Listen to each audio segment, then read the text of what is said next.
So শ্রাবণ মাস লেগে গেছে, তার মধ্যে একটা দিনও আমরা ভূতনাথ যেতে পারিনি, কারণ এই শ্রাবণ মাসে এতটাই ভিড় হয় ভূতনাথে। তোমরা সবাই জানো, মানে বেসিক্যালি যারা কলকাতায় থাকো তারা ভালোভাবেই জানো।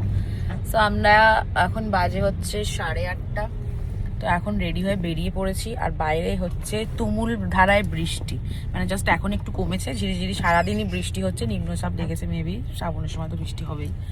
সো এখানে বাবাই আছে, এখানে আমি আছি, পেছনে আছে হাই করো কুনালদা। তো আমরা এখন যাচ্ছি, সো স্টে টিউন।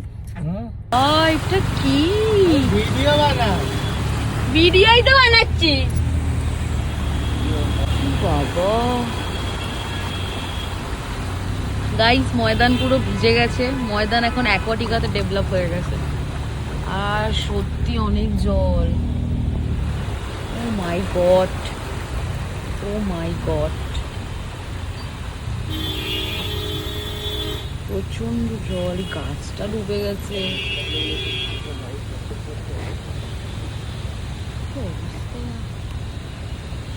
সামনে অব্দি জল ভর্তি।